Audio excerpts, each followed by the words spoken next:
विद्या नाम नरस्य रूपमधिकं प्रच्छन्नगुप्तं धनं। विद्या भोगकरी यशस्सुखकरी विद्या गुरूणां गुरुः। विद्या बन्धुजनो विदेशगमने विद्या परा देवता। विद्या राजसु पूजिता न तु धनो विद्या विहीनः पशुः। अर्थात विद्या ही मनुष्य का सर्वोत्तम धन, यह एक गुप्त धन है जो दिखाई नहीं देता है। विद्या गुरुओं के भी गुरु है, ये अतुल यश प्रदान करने वाली है। विद्या ही देश विदेश में मनुष्य की सच्ची बंधु होती है। एवं मैं नव्या शर्मा को अत्यंत शुभकामना देते हुए श्री दुर्गा गुरुकुलम की ओर से अति शुभकामना देते हुए उनको मंच पर आमंत्रित करता हूँ।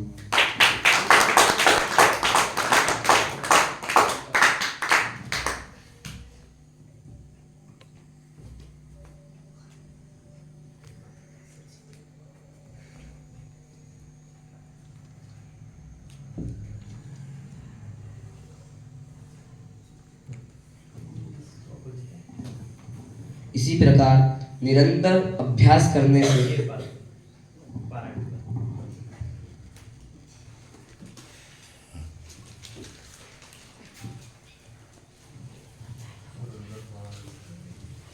गुरुर्ब्रह्मा गुरुर्विष्णुः गुरुर्देवो महेश्वरः गुरुः साक्षात् परब्रह्म तस्मै श्री गुरवे नमः। श्री परमात्मने नमः। अथ तृतीयोऽध्यायः। अर्जुन उवाच ज्ञासी चेत् कर्मणस्ते मता बुद्धिर्जनार्दन तत्किं कर्मणि घोरे मान्योजयसि केशव। व्यामिश्रेणेव वाक्येन बुद्धिं मोहसीव मे तदेको वद निश्चित्य येन श्रेयोऽहमाप्नुयाम्। श्रीभगवानुवाच लोकेऽस्मिन् द्विविधा निष्ठा पुरा प्रोक्ता मया नघ। ज्ञानयोगेन साङ्ख्यानां कर्मयोगेन योगिनां न कर्मणामनारम्भान् नैष्कर्म्यं पुरुषोऽश्नुते न च सन्न्यसनादेव सिद्धिं समधिगच्छति। न हि कश्चित् क्षणमपि जाततिष्ठत्यकर्मकृत कार्यते ह्यवशः कर्म सर्वः प्रकृतिजैर्गुणैः। कर्मेन्द्रियाणि संयम्य आस्ते मनसा स्मरन् इन्द्रियार्थान् विमूढात्मा मिथ्याचारः स उच्यते। यश्चन्द्रियाणि मनसा नियम्य लभते अर्जुन कर्मेन्द्रियैः कर्मयोगमसक्तः स विशिष्यते। नियतं कुरु कर्म त्वं कर्म ज्यायो ह्यकर्मणः शरीरयात्रापि च तेन प्रसिद्ध्येद कर्मणः। यज्ञार्थात् कर्मणोऽन्यत्र लोकोऽयं कर्मबन्धनः तदर्थं कर्म कौन्तेय मुक्तसङ्गः समाचर। सह यज्ञः प्रजा सृष्ट्वा पुरोवाच प्रजापतिः अनेन प्रसविष्यत्वमेषवोऽस्तिष्ठ कामधुक्। देवान् भावयतानेन ते देवा भावयन्तु मः परस्परं भावयन्तः सर्वः श्रेयः परमवाप्स्यथ। इष्टान् भोगान् हि वो देवा दास्यन्ते यज्ञभाविताः तैर्दत्तान् प्रदायैभ्यो यो भुङ्क्तेस्तेन एव सः। यज्ञशिष्टासिनः सन्तो मुच्यन्ते सर्वकिल्बिषैः भुञ्जते ते त्वघं पापा ये पचन्त्यात्मकारणात्। अन्नात् भवन्ति भूतानि पर्जन्यादन्नसम्भवः। यज्ञात् भवति पर्जन्यो यज्ञः कर्म समुद्भवः। कर्म ब्रह्मोद्भवो विद्धि ब्रह्माक्षरसमुद्भवम्। तस्मात् सर्वगतं ब्रह्म नित्ये यज्ञे प्रतिष्ठितम्। एवं प्रवर्तितं चक्रं नानुवर्तयति हयः। अघायुरिन्द्रियारामो मोघं पार्थ स जीवति। यस्त्वात्मरतिरेव स्यादात्मतृप्तश्च मानवः। आत्मन्येव च सन्तुष्टस्तस्य कार्यं न विद्यते। नैव तस्य कृतेनार्थो नाकृतेनेह कश्चन।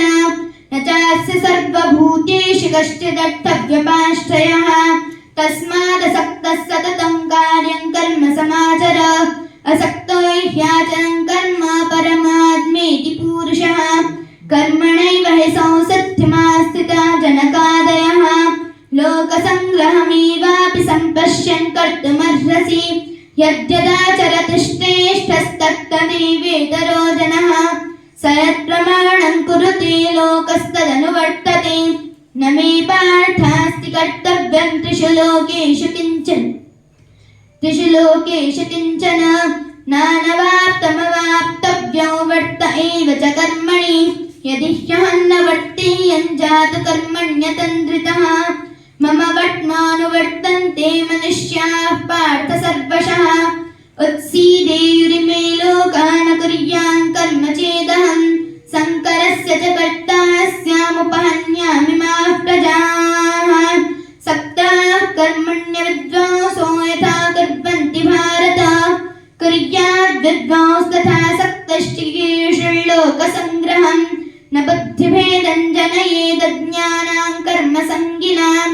जोषयेत् सर्वकर्माणि विद्वान् युक्तः समाचरन् प्रकृतेः क्रियमाणानि गुणैः कर्माणि सर्वशः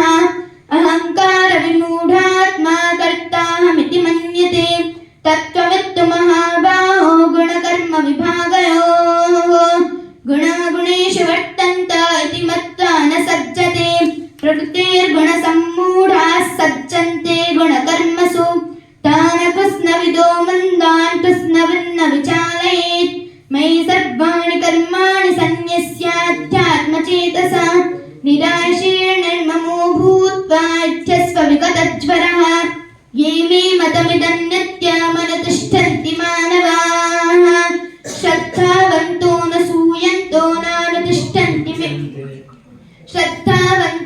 सूयन्तो मुच्यन्ते तेऽपि कर्मभिः सर्वज्ञानविमूढांस्तान् विद्धि नष्टान् चेतसः सदृशं चेष्टते स्वस्याः प्रकृतेर्ज्ञानवानपि प्रकृतिं यान्ति भूतानि निग्रहः किं करिष्यति इन्द्रियस्येन्द्रियस्यार्थे रागद्वेषौ व्यवस्थितौ तयोर्नवशमागच्छेत् तौ ह्यस्य परिपन्थिनौ श्रेयान् स्वधर्मो विगुणः परधर्मात् स्वनिष्ठितात् स्वभावनियतं स्वधर्मे निधनौ श्रेयः परधर्मो भयावहः अर्जुन उवाच अथ केन प्रयुक्तोऽयं पापं चरति पूरुषः अनिच्छन्नपि वार्ष्णेय बलादिव नियोजितः श्रीभगवानुवाच काम एष क्रोध एष रजो गणसमुद्भवः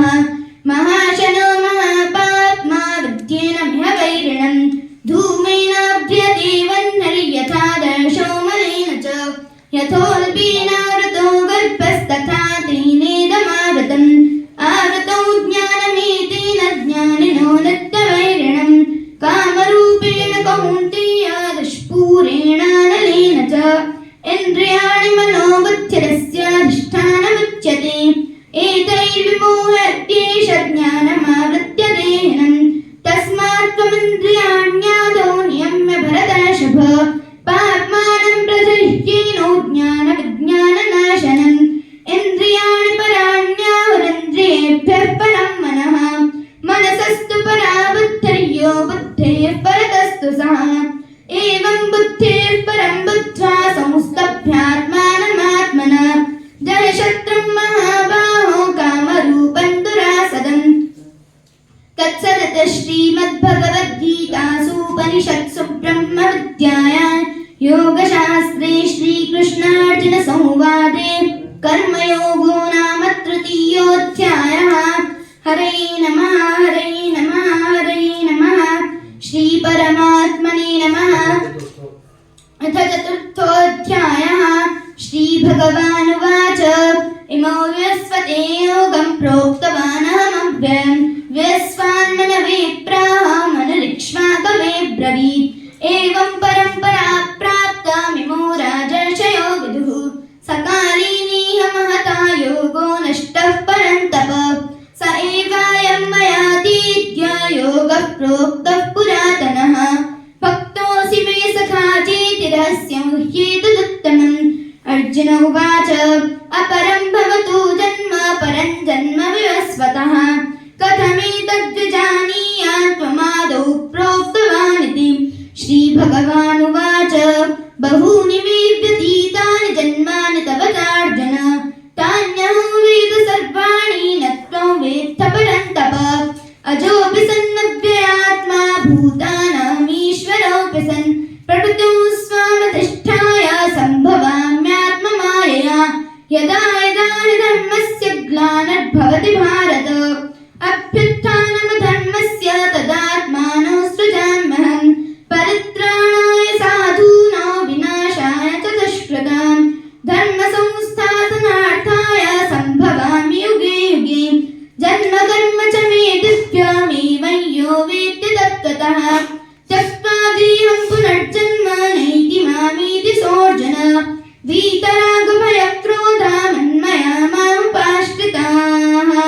बहवो ज्ञानतपसा पूता मद्भावमागताः ये यथा मां प्रपद्यन्ते तांस्तथैव भजाम्यहम् मम वर्त्मानुवर्तन्ते मनुष्याः पार्थ सर्वशः काङ्क्षन्तः कर्मणां सिद्धिं यजन्त इह देवताः क्षिप्रं हि मानुषे लोके सिद्धिर्भवति कर्मजा चातुर्वर्ण्यं मया सृष्टं गुणकर्मविभागशः तस्य कर्तारमपि मा विद्य कर्तारमप्ययन् न मां कर्माणि लिम्पन्ति न मे कर्मफले स्पृहा इति माय्योऽभिजानाति कर्मभिर्न स बध्यते एवं ज्ञात्वा कृतं कर्म पूर्वैरपि मुमुक्षुभिः कुरु कर्मैव तस्मात् तं पूर्वैः पूर्वतनं कृतं किं कर्म किमकर्मेति कवयोऽप्यत्र मोहिताः तत्ते कर्म प्रवक्ष्यामि यज्ञात्वा मोक्षसे शुभात् कर्मणो ह्यपि बोद्धव्यं च विकर्मणः अकर्मणश्च बोद्धव्यं गहना कर्मणो गतिः कर्मण्यकर्मयः पश्येत कर्मणि च कर्मयः स बुद्धिमान् मनुष्येषु स युक्तः कृष्णकर्मकृत यस्य सर्वे समारम्भाः कामसङ्कल्पवर्जिताः ज्ञानाग्निदग्धकर्माणं तमाहुः पण्डितं बुधाः त्यक्त्वा कर्मफलासङ्गं नित्यतृप्तो निराश्रयः कर्मण्यभिप्रवृत्तोऽपि नैव किञ्चित् करोति सः निराशीरितचित्तात्मा निराशीरपरिग्रहः निराशीरितचित्तात्मा त्यक्तसर्वपरिग्रहः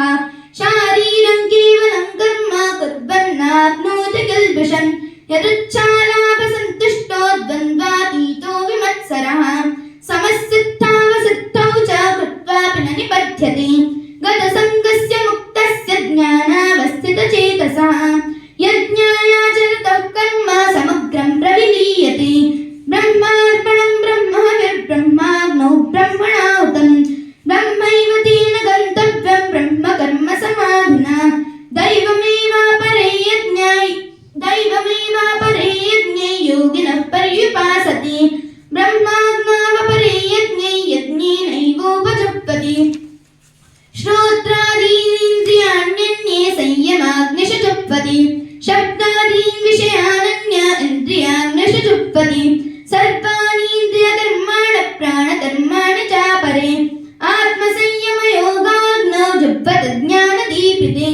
द्रव्ययज्ञास्तपोयज्ञा योगयज्ञास्तथा परे स्वाध्यायज्ञानयज्ञाश्च यतस्तौषितव्रताः अपाने जुह्वति प्राणं प्राणे पानं तथा परे प्राणापानगतिरुत्वा प्राणायामपरायणाः अपरे नियताहाराः प्राणान् प्राणेषु जुह्वति सर्वेऽप्येते यज्ञविदो यज्ञक्षपितकल्मषाः यज्ञशिष्टामृतभुजो यान्ति ब्रह्मसनातनं नायल्लोकोऽस्य यज्ञस्य कुतोऽन्यः कुरु सत्तम एवं बहुविधा यज्ञा वितता ब्रह्मणो मुखे कर्मजान् विद्धितान् सर्वाणीव ज्ञात्वा विमोक्षसे श्रद्धावान् भजते ज्ञानं तत्परः संयतेन्द्रियः श्रेयान् द्रव्यमयाद्यद्या ज्ञानयज्ञः परन्तप सर्वं कर्माखिलं पार्थ ज्ञाने परिसमाप्यते तद्विद्धि प्रणिपातेन परिप्रश्नेन सेवया उपदेशेन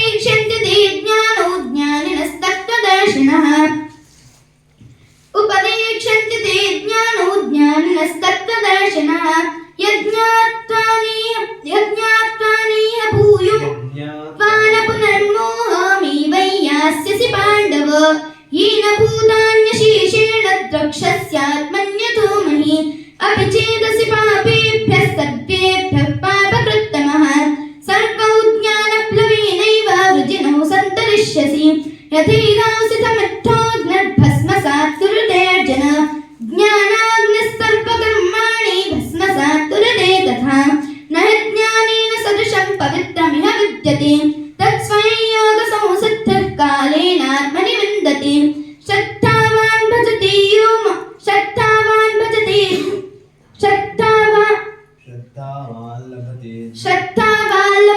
लभते ज्ञानं तत्परः संयतेन्द्रियः ज्ञानं लब्ध्वा परां शान्तिमचिरेणाधिगच्छति अज्ञश्चा श्रद्धधा निष्ठा संशयात्मा विनश्यति नायं लोकोऽस्ति न परो न सुखो संशयात्मनः योगसन्न्यस्तकर्माणो ज्ञानसच्छिन्न संशयम् आत्मवन्तन्न कर्माणि निबध्नन्ति धनञ्जय तस्मादज्ञानसम्भूतौ सुस्थौ ज्ञानासिनात्मनः चित्त्वैनौ संशये योगमातिष्ठोत्तिष्ठ भारत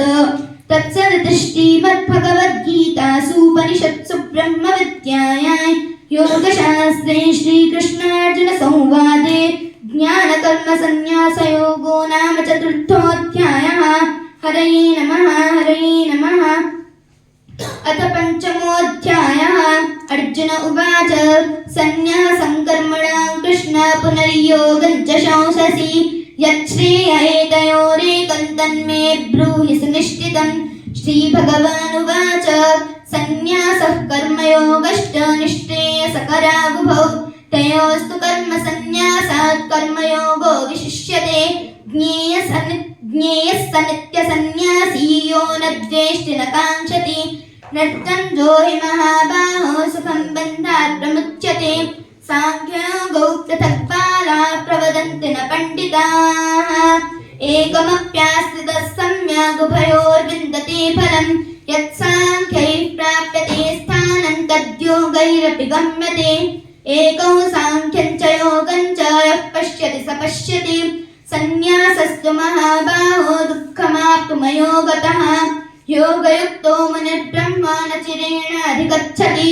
योगयुक्तो विशुद्धात्मा विजितात्मा जितेन्द्रियः सर्वभूतात्मा कुर्वन्नपि न लिप्यते नैव किञ्चित् करोमीति युक्तो मन्येत तत्त्ववित् पश्यन् शृण्वन् स्पृशन् जिघ्रन् नश्नं गच्छन् स्वपन् श्वसन् प्रलपन् विसृजन् गृह्णन् उन्मिषन् निमिषन्नपि इन्द्रियाणीन्द्रियार्थेषु वर्तन्त इति धारयन् ब्रह्मण्यादाय कर्माणि सङ्गं त्यक्त्वा करोति यः लिप्यते न स पापेन पद्मपत्रमिवाम्भसि कायेन मनसा बुद्ध्या केवलैरिन्द्रियैरपि योगिनः कर्म कुर्वन्ति सङ्गं त्यक्त्वा आत्मशुद्धये युक्तः कर्मफलं त्यक्त्वा शान्तिमाप्नोति नैष्ठिकीम् अयुक्तः कामकारेण फले सक्तो निबध्यते सर्वकर्माणि मनसा सन्न्यस्यास्ते सुखं वशी नवद्वारे पुरे देहि नैव कुर्वन्न कारयन् न कर्तृत्वं न कर्माणि लोकस्य सृजति प्रभुः न कर्मफलसंयोगौ स्वभावस्तु प्रवर्तते नादत्ते कस्यचित् पापं न चैव सुकृतौ विभुः अज्ञानेनावृतौ ज्ञानं तेन मुह्यन्ति जन्तवः ज्ञानेन तु तदज्ञानै येषां नाशितमात्मनः तेषामादित्यविज्ञानं प्रकाशयति तत्परं तद्बुद्धास्तदात्मानस्तन्निष्ठास्तत्परायणाः गच्छन्ति पुनरावृत्तो ज्ञाननिर्धूतकल्मषाः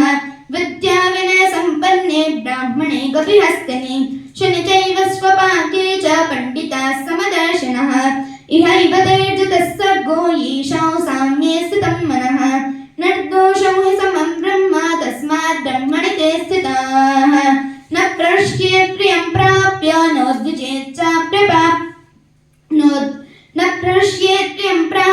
नोद्विजेत् प्राप्य चाप्रियं स्थिरबुद्धिरसम्मूढो ब्रह्मविद् ब्रह्मणि स्थितः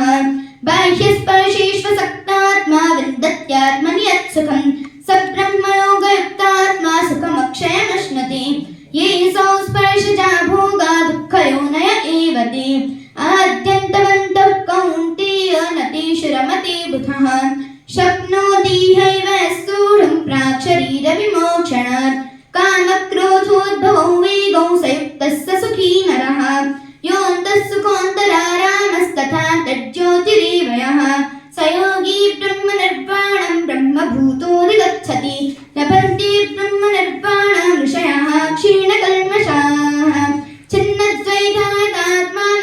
सर्वभूतहिते रताः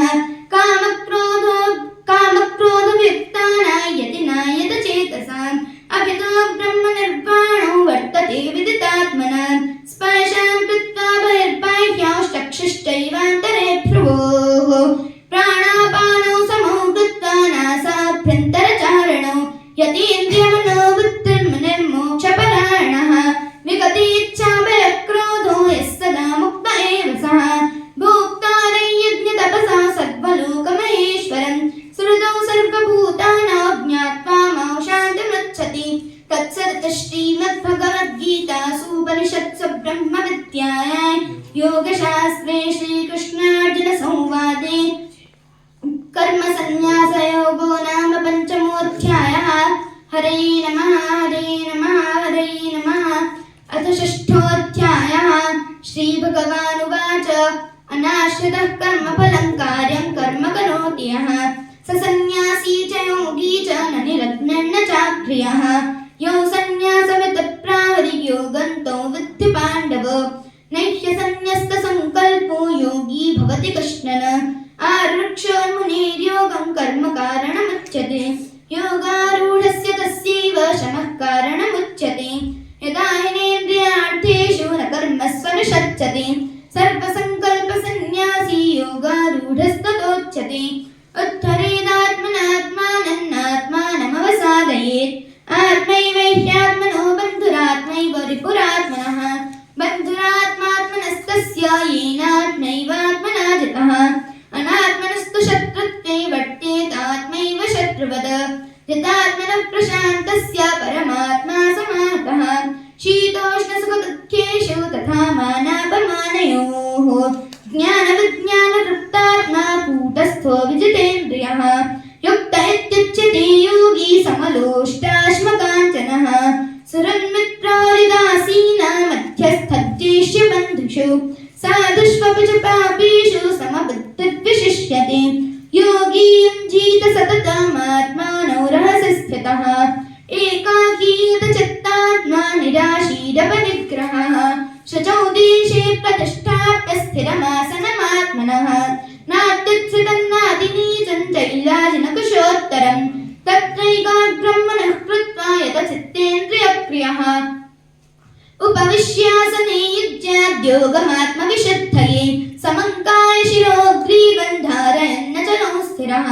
सम्प्रेक्ष्य नासिकाग्रो स्वन्दिशश्चानवलोकयन् प्रशान्तात्मा विगतभिर्ब्रह्मचारिव्रते स्थितः मनः संयम्यमच्चित्तो युक्त आसीत् मत्परः यञ्जन्येवौ सदात्मानं योगी नियतमानसः शान्तन्निर्वाणपरमां मत्संस्थामधिगच्छति नात्यश्नतस्तु योगोऽस्ति न चैकान्तमनश्नतः न चादस्वप्नशीलस्य जाग्रतो नैव चार्जुन युक्ताहारविहारस्य युक्तचेष्टस्य कर्मसु युक्तस्वप्नावबोधस्य योगो भवति दुःखः यदा विनतं चित्तमात्मन्येवावतिष्ठते निःस्पृहः सर्वकामेभ्यो युक्त इत्युच्यते तदा यथा दीपो निवातस्थो नेङ्गते सोपमा स्मृता योगिनो यतचित्तस्य युञ्जतो योगमात्मनः यत्रोपरमते चित्तं निरुद्धं योगसेवया यत्र चैवात्मनात्मानं पश्यन्नात्मनि तिष्ठति सुखमात्यन्तिकं यत्तद्बुद्धिग्राह्यमतीन्द्रियं वेद्यत्र न चैवायं स्थितश्चलति तत्ततः यल्लब्ध्वा चापरं लाभं मन्यतेनाधिकं ततः यस्मिन् स्थितो न दुःखेन गुरुणापि विचाल्यते तौ विद्यात् दुःखसंयोगवियोगसंज्ञितं सनिष्ठैन योक्तव्यो योगो निर्विण्णचेतसा सङ्कल्पप्रभवान् कामांस् त्यक्त्वा सर्वान् शेषतः मनसैवेन्द्रियग्रामौ विनियम्य समन्ततः शनैः शनैरुपरमेत् बुद्ध्या धृतिगृहीतया आत्मसंस्थं मनः कृत्वा न किञ्चिदपि चिन्तयेत् यतो निश्चरति मनश्चञ्चलमस्थिरं ततस्ततो नियम्यैतादात्मन्येव वशन्नयेत् प्रशान्तात्मा विगतभिर्ब्रह्मचारिव्रते स्थितः मनः संयम्यमच्चित्तो युक्त आसीत् पद्मत्परः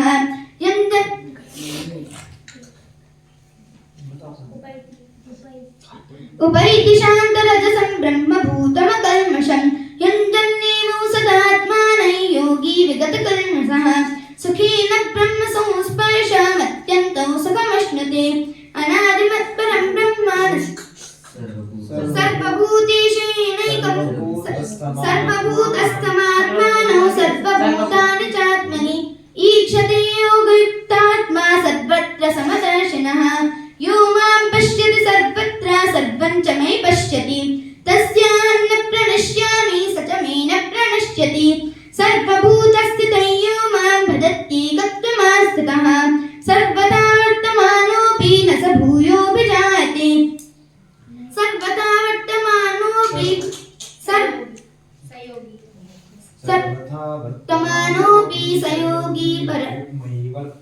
सयोगी मयि वर्तते आत्मौपम्येन सर्वत्र समं पश्यति अर्जुन सुखो वा यदि वा दुःखो सयोगी परमो मतः अर्जुन उवाच योऽयं योगस्तया प्रोक्तः साम्येन मधुसूदन एतस्यान्न पश्यामि चञ्चलत्वा स्थितौ स्थिरां चञ्चलो हि मनः कृष्णप्रमाथि बलवद्धृणं तस्याहं निग्रहं मन्ये वायोरिव सुदुष्करं श्रीभगवानुवाच असंशयं महाबाहो मनो दुर्निग्रहं चलम् अभ्यासेन तु कौन्तेय वैराग्येण च गृह्यते असंयतात्मना योगो दुष्प्राप्येति मे मतिः वश्यात्मना तु यतता शक्यो वाप्तुपायतः अर्जुन उवाच अयतुष्णद्धयोपेतो योगाच्चलितमानसः अप्राप्य योगसंसिद्धिं कां गतिं कृष्ण गच्छति कच्चिन्नो भयविभ्रष्टश्चिन्नाभ्रमिव नश्यति अप्रतिष्ठो महाबाहो विमूढो ब्रह्मणः पथि एतन्मे संशयं कृष्ण चेत्तुमर्थस्य शेषतः तदन्यः संशयस्यास्य चेत्ता नैष्युपपद्यते श्रीभगवानुवाच पार्थ नैवेह नामुत्र विनाशस्तस्य विद्यते न हि कल्याणकृत् कश्चित् दुर्गतिं तात गच्छति प्राप्य पुण्यकृतान् लोकान् शक्ता शाश्वती समाः शुचीनां श्रीमताङ्गे योगभ्रष्टोऽभिजायते अथवा योगिनामेव कुले भवति धीमताम् एतत् दुर्लभतरल्लोके जन्म यदीदृशं तत्र तं बुद्धिसंयोगः लभते पौर्वदेकम् यतते च ततो भूयः संसिद्धौ कुरुनन्दन